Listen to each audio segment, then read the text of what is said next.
મિત્રો આજે આપણે ચેપ્ટર 1 જે આંકડાશાસ્ત્રમાં માહિતીનું એકત્રીકરણ શરૂ કર્યું એનો નેક્સ્ટ લેક્ચરમાં આજે આગલા વિડીયોમાં તમને એક ક્વેશ્ચન સમજાવ્યો હતો. ભારતમાં અને વિશ્વમાં આંકડાશાસ્ત્રનો ઉદ્ભવ અને વિકાસમાં કોનો ફાળો છે, આંકડાશાસ્ત્રીઓ ગણિતશાસ્ત્રીઓના નામ અને રાજાશાહીના સમયમાં જે લેખકો થઈ ગયા એને જે થોડી ઘણી જાણકારી હતી આંકડાશાસ્ત્ર પદ્ધતિઓ ઉપર એના ગ્રંથો વિશે વાત કરી. હવે આપણે આજે આ ચેપ્ટરમાં એક બીજો ક્વેશ્ચન સમજીએ. નાનો ક્વેશ્ચન છે. ભારતના જે આંકડાશાસ્ત્રી છે, આ નામ ખાસ યાદ રાખજો. ભારતના આંકડાશાસ્ત્રી professor P C. Mahalanobis. Professor P C. Mahalanobis નામના જે ભારતના આંકડાશાસ્ત્રી છે એનું ભારતની અંદર આ વિષયમાં આંકડાશાસ્ત્રમાં બહુ મોટું યોગદાન છે. તમને એક્ઝામની અંદર પૂછવામાં આવે કે ભારતનું યોગદાન શું, ભારતના આંકડાશાસ્ત્રનો વિકાસ સમજાવો, તો તમારે માત્ર આ ટોપિક ઉપર જ ચર્ચા કરવાની, આ જ લખવાનું.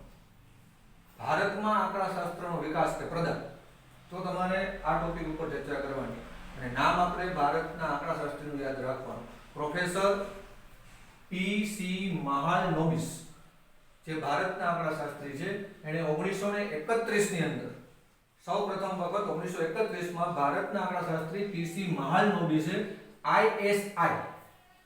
ISI નામની સંસ્થાની સ્થાપના કરી આંકડાશાસ્ત્રની પદ્ધતિઓ માટે. ISI નું ફૂલ ફોર્મ શું? તો Indian statistical institute. Indian statistical institute. ત્યારબાદ 1931 પછી પ્રોફેસર પી.સી. મહાલનોબિસે 1941 માં કલકત્તા યુનિવર્સિટીની અંદર સૌપ્રથમ વખત આંકડાશાસ્ત્ર વિષય શીખવવાની શરૂઆત કરી, ભણાવવાની શરૂઆત કરી કલકત્તા યુનિવર્સિટીની અંદર 1941 માં. ત્યારબાદ 1950 માં NSS નામની એક સંસ્થા શરૂ કરી. NSS જેનું આખું નામ છે નેશનલ સેમ્પલ સર્વે. NSS નેશનલ સેમ્પલ સર્વે. આ સંસ્થાની સ્થાપના પ્રોફેસર મહાલનોબિસે 1950 માં કરી. આ સંસ્થાને NSSO નામથી પણ ઓળખવામાં આવે છે. NSSO એટલે છેલ્લે O લગાડ્યું એટલે ઓર્ગેનાઇઝેશન, નેશનલ સેમ્પલ સર્વે ઓર્ગેનાઇઝેશન. NSS અને NSSO બે એક જ છે. એટલે O એટલે ઓર્ગેનાઇઝેશન, સંસ્થા. ત્યારબાદ ભારતની અંદર IASRI નામની સંસ્થા શરૂ થઈ જેનું ફૂલ ફોર્મ છે Indian agriculture statistical research institute. ફરી રિપીટ કરું છું, Indian agriculture statistical research institute. આ સંસ્થા છે IASRI. એ સંસ્થાની સ્થાપના પણ એટલે જ કરવામાં આવી, એગ્રીકલ્ચર એટલે કે ખેતીને આંકડાશાસ્ત્ર સાથે જોડવામાં આવી. આ સંસ્થા છે આખા દેશના ખેતીના આંકડાઓ છે એની અલગ અલગ પદ્ધતિઓ છે, આંકડાશાસ્ત્રની પદ્ધતિઓ દ્વારા એ માહિતી ભેગી કરે. ખેતીના આંકડાઓ કોઈ પણ પાકના હોય, જમીનના હોય, અતિવૃષ્ટિ અનાવૃષ્ટિના હોય, તો એનું સર્વે કરવા માટે, માહિતી ભેગી કરવા માટે, ડેટા કલેક્શન કરવા માટે આ સંસ્થા શરૂ કરવામાં આવી. IASRI ખેતી માટે ભારતમાં Indian agriculture statistical research institute. આ જે આખો ક્વેશ્ચન તૈયાર થયો આપણો એ 2 માર્કનો ક્વેશ્ચન છે.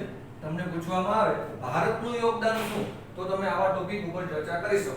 અને આપણા ભારતના આંકડાશાસ્ત્રી પી.સી. મહાલનોબિસ ની વાત આપણે એ પ્રશ્નના જવાબમાં કરવાની છે. ત્યારબાદ આપણો ત્રીજો ક્વેશ્ચન છે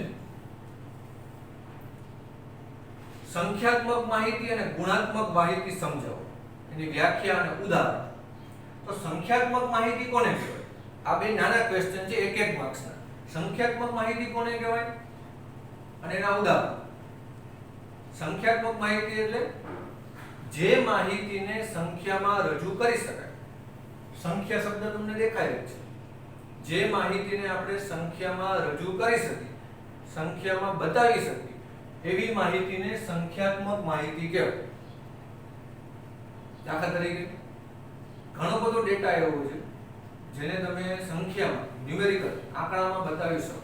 દાખલા તરીકે ઊંચાઈ, વજન, વિદ્યાર્થીઓના ગુણ એટલે કે માર્ક્સ, વ્યક્તિની આવક, કોઈ કંપનીનો નફો કે નુકસાન, આ બધા જે ઉદાહરણ આપ્યા એ સંખ્યાત્મક માહિતીના ઉદાહરણ છે. તમે આને સંખ્યામાં બતાવી શકો છો. પ્રોફિટ ને લોસ છે, નફો નુકસાન તમે આંકડામાં બતાવી શકો. લાખ, 2 લાખ, 1 કરોડ, 2 કરોડ, 50,000, 5,000.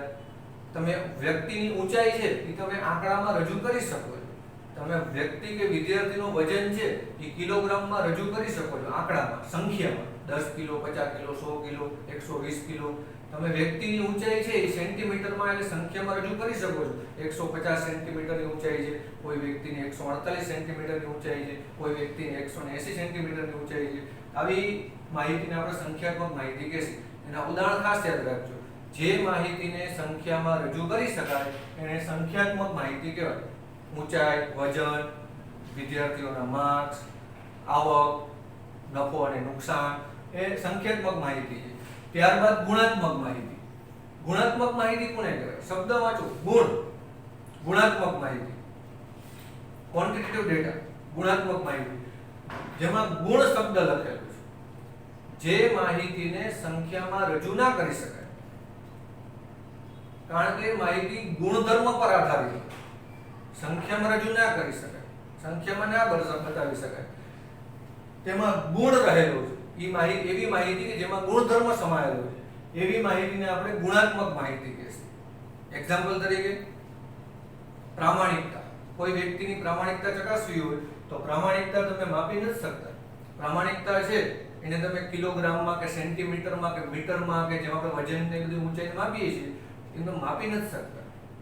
પ્રામાણિકને તમે કોઈ ચોક્કસ એકમથી માપી નથી શકતા. એ ગુણધર્મ છે. તમે વધુ ઓછું કહી શકો કે આ વધુ પ્રામાણિક છે, ઓછો પ્રામાણિક છે, અપ્રામાણિક છે.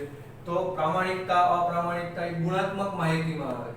બીજું એક્ઝામ્પલ લેવું હોય તો ગરીબી અને પૈસાદારી, શ્રીમંત, એ પણ ગુણધર્મ થયો એટલે ગુણાત્મક માહિતીમાં આવે. વ્યક્તિને થતા રોગો, કેન્સર, ડાયાબિટીસ જેવી બીમારીઓ છે એ ગુણાત્મક માહિતીમાં આવે. વ્યક્તિનો ધર્મ, હિન્દુ, મુસ્લિમ, ક્રિશ્ચન, એટલે ધર્મ છે એ ગુણધર્મ થયો, એને માપી ના શકાય, સંખ્યામાં રજૂ ના કરી શકાય, માટે એને આપણે ગુણાત્મક માહિતીના ઉદાહરણમાં બતાવી શકીએ. ફરીથી એકવાર રિપીટ કરું છું. સંખ્યાત્મક માહિતી કોને કહેશે? જે માહિતીને સંખ્યામાં એટલે કે આંકડામાં, ન્યુમેરિકલ આંકડામાં બતાવી શકાય, દર્શાવી શકાય એવી માહિતીને સંખ્યાત્મક માહિતી કહેવાય. વજન, ઊંચાઈ, ગુણ, આવક અને નુકસાન વગેરે. ગુણાત્મક માહિતી કોને કહેવાય? જે માહિતીને સંખ્યામાં રજૂ ના કરી શકાય, જે માહિતી ગુણધર્મ પર આધારિત હોય એવી માહિતીને ગુણાત્મક માહિતી કહેવાય. પ્રામાણિકતા, અપ્રામાણિકતા, વ્યક્તિનો ધર્મ, કોઈ બીમારી વગેરે ગુણાત્મક માહિતીના ઉદાહરણ છે.